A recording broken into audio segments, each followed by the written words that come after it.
Esta década parece que no nos quiere dar descanso. En 2020 empezaba la pandemia y con ello la crisis económica del coronavirus. En 2021 la inflación comenzaba a descontrolarse, amenazando la economía mundial, y ahora en 2022 amenaza de un conflicto armado por tensiones entre Rusia y Ucrania. Acabamos de empezar 2022 y ya tengo ganas de saber ¿con qué nos va a sorprender 2023? Este conflicto entre ambas regiones viene de hace unos años. Todos recordamos la invasión rusa a Crimea en 2014, cosa que acabó con fuertes sanciones a la Federación Rusa. Aunque Europa no se libró de efectos adversos. Por ejemplo, Alemania exportaba a Rusia y vio cómo sus ingresos caían en un 14%. Y más efectos que, no comentaré aquí. Y ahora en 2022 el conflicto parece repetirse. Los motivos por los cuales hay tanto interés de Rusia por Ucrania no me voy a meter, ya que trasciende un poco la temática del canal y mis propios conocimientos, pero vamos a intentar especular cómo se verían afectadas las distintas economías frente a un hipotético conflicto. Así que ponte cómodo que empezamos. Pero antes de eso, si eres nuevo y te gusta la economía,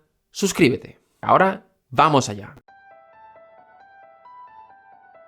La primera reacción inmediata en este tipo de conflictos los veremos en las bolsas, y evidentemente el entusiasmo brilla por su ausencia. Ante el miedo de un posible conflicto, los accionistas han comenzado a modificar su estructura de inversión. En cuanto surgen conflictos de este estilo, los inversores ajustan sus carteras deshaciéndose de activos de mayor riesgo a cambio de activos con menos riesgo. Y a esto hay que sumarle que ya veníamos de una época de gran incertidumbre por los anuncios de los bancos centrales, la inflación, crisis energética, etc. Y ha venido esto para echarle aún más leña al fuego. Los principales índices rusos se han hundido en un 8% y el índice de volatilidad de Estados Unidos se disparó en un 20%.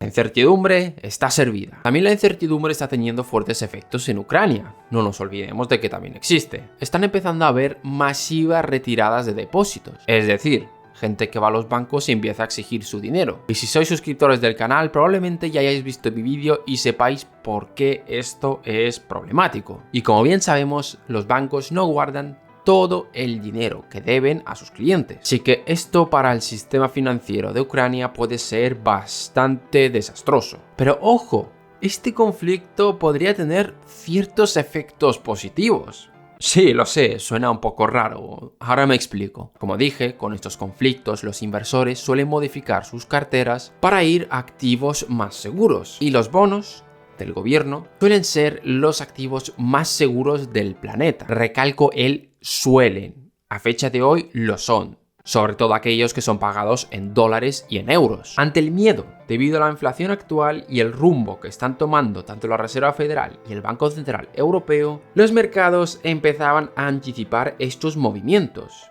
Y a lo mejor países como España, que se verían muy mal paradas por unas políticas más restrictivas por parte del Banco Central. Pero frente a la incertidumbre generada por las tensiones en Ucrania, los inversores podrían empezar a demandar más bonos emitidos en euros porque son más seguros, relajando esas presiones. Cosa que aparentemente parece positiva, pero creo que no compensa para nada los otros efectos negativos que esto puede tener. Sigamos viendo.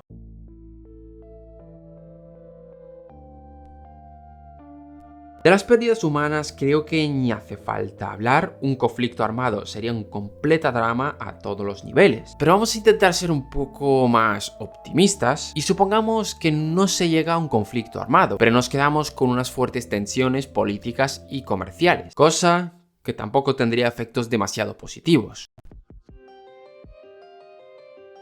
Lo primero, y cosa que muchos ya sabéis, Rusia es el principal exportador de gas a Europa. Ya de por sí, en estos momentos en Europa hay grandes problemas con los precios debido principalmente a la energía, y una tensión con Rusia podría descontrolar aún más esto, obligando al Banco Central Europeo a tomar una política más drástica para intentar controlar la inflación. Pero no os equivoquéis, esta caída de exportaciones tampoco les favorece a Rusia, ya que exportar menos al exterior supone una caída fuerte de ingresos. y sobre todo de divisas fuertes como el euro, cosa que le venía bastante bien a Rusia ya que su moneda, el rubel, así se dice en ruso, rubel, ya sé que en español se le llama rublo, no destaca por ser una moneda precisamente fuerte y a lo mejor ese flujo de divisas les hubiera venido bien para importar. Rusia, por ejemplo, importa mucha tecnología de Estados Unidos y con su moneda le saldría bastante caro hacerlo y esas importaciones se verían mermadas por un lado por el tema de divisas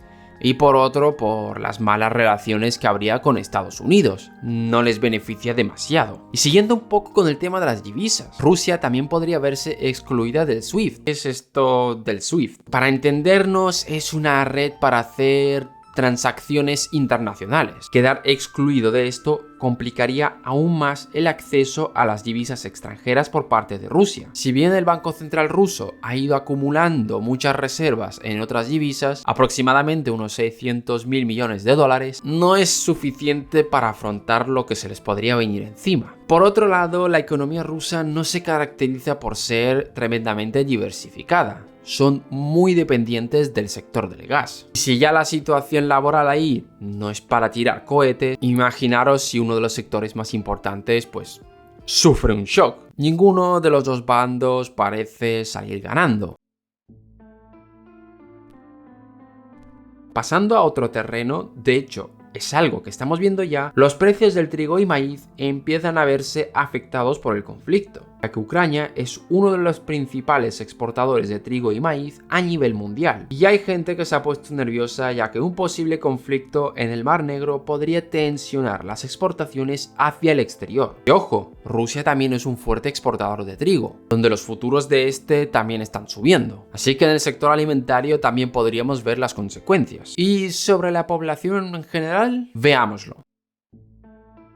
En el caso de Europa, que sería la región más afectada por el conflicto, primero tendríamos un encarecimiento del gas, aumentando aún más los precios que ya de por sí estaban tensionados, reduciendo el poder adquisitivo de la población, lo cual ya es grave. Sumadle a esto una posible reacción agresiva por parte del Banco Central, subiendo los tipos de interés y donde países como España, que dependen bastante de la política monetaria del Banco Central, podrían verse fuertemente afectados, para mal, evidentemente, ya que España depende bastante del Banco Central Europeo para poder financiar su deuda. El impacto no solamente iría al sector público, también al sector privado. No parece una situación demasiado ideal. Luego en Rusia, algunos suscriptores lo sabéis, pero soy ruso, tengo familia ahí, he vivido ahí. Mucha gente se sorprende cuando sabe la situación que se vive realmente ahí, que muchos tienen una idea un poco equivocada, ven Moscú, una ciudad aparentemente bonita, pero es que Moscú y el resto del país parecen dos mundos completamente diferentes. Bueno, no hace falta ni irse fuera de Moscú. Si algún día vais y poco a poco os empezáis a alejar del centro, vais a ir viendo que parece que os estáis adentrando en otra ciudad. La situación laboral es mala.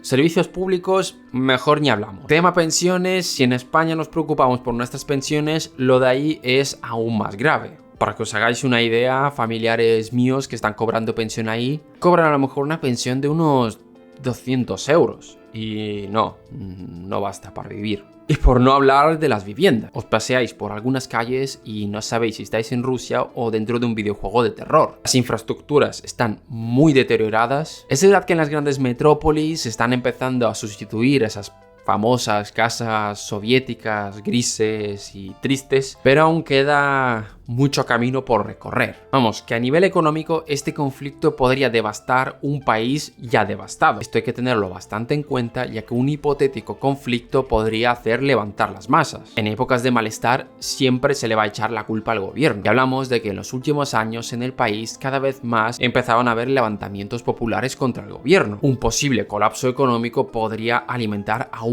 más este tipo de revueltas. Así que no sé hasta qué punto les interesa entrar en este conflicto. Pero, y esto hay que decirlo, que este tipo de conflictos trascienden ya lo económico. Normalmente las guerras no son beneficiosas para nadie, a nivel meramente económico. Pero es que entran en juego otro tipo de variables. Prestigio, política, estrategia, etc. Que como dije ya trascienden un poco la temática de este canal. Personalmente espero que este conflicto se solvente lo antes posible, ya que la población tanto de un bando como de otro podría sufrir bastante. Los dos tienen mucho que perder en este conflicto, pero como repito ya creo por tercera vez, esto va bastante más allá de la economía. Y hasta aquí el vídeo de hoy, mi breve comentario sobre este conflicto que está habiendo ahora en Ucrania y Rusia. A ver cómo va evolucionando, dejadme en los comentarios a ver qué os ha parecido y nos vemos la semana que viene.